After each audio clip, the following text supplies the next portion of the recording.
The power दराज पहाड़ी इलाके में एक खूबसूरत और जादुई गांव था जिसका नाम था नौरिंगर।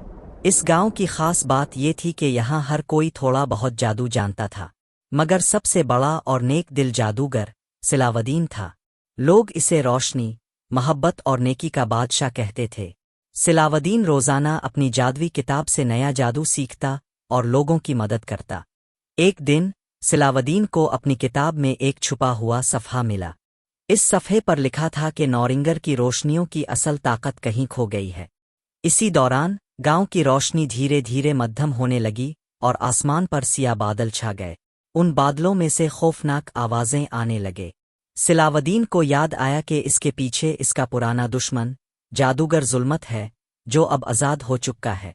सिलावदीन ने फौरन गांव के बहादुर बच्चों नौरीन, बेलुव और फराज को बुलाया। सब ने मिलकर एक मुश्किल सफ़र शुरू किया। रास्ते में सबसे पहले उनको एक जादुई दरख्त मिला।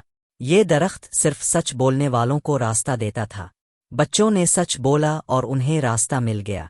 फिर उनका सामना एक नीली चमकती हुई बोलती झील से हुआ। इस झील ने उन्हें खबरदार किया कि जुल्मत की ताकत दिन ब दिन बढ़ रही है। इसके बाद उन्हें एक पुराना घर मिला जिसके दरवाजे पर एक पहेली लिखी थी। नौरीन ने पहेली का सही जवाब दिया और सब घर के अंदर दाखिल हो गए। अंदर गहरा अंधेरा और एक जिन था। जिन ने उन पर हमला किया, मगर बच्चों ने रोशनी के जादू से इसे भगा दिया। फिर उन्होंने चमकता हुआ रोशनी का पत्थर पाया, जो असल में रोशनियों का खजाना था। मगर जैसे ही वो पत्थर लेने लगे, सिलावदीन का सामना जुल्मत से हो गया। दोनों के दरमियान खौफनाक जादुई जंग हुई। जंग के दौरान सिलावदीन जख्मी हो गया, तो बच्चों ने बहादुरी दिखाते हुए आगे बढ़कर जुल्मत पर हमला कर दिया। बच्चों की हिम्मत ने जुल्मत को कमज़ोर कर दिया। फिर उन्होंने रोशनी के पत्थर को आसमान की तरफ उठाया। अचानक एक ज़बरदस्त रोशनी फूटी जिसने सारी तारीकी को ख़त्म कर दिया और जुल्मत को दोबारा कैद कर दिया, इस दफ़ा हमेशा के लिए। जब सब वापस नौरिंगर पहुंचे तो गांव वाले खुशी से झूम उठे। सब ने मिलकर जश्न मनाया और सिलावदीन और बच्चों की बहादुरी को सलाम पेश किया।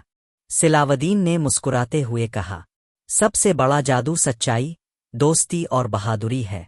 नौरीन, बेलुव और फराज नए जादूगर बन गए और गांव में रोशनी और नेकी फैलाने लगे। आखिर में सिलावदीन ने कहा, मेरा वक्त पूरा हुआ। फिर वो एक चमकती हुई रोशनी में गायब हो गया। बच्चों ने आसमान की तरफ देखकर कहा, सिलावदीन की रोशनी हमेशा हमारे साथ रहेगी। और यूं नौरिंगर में रोशनी हमेशा के लिए कायम हो गई।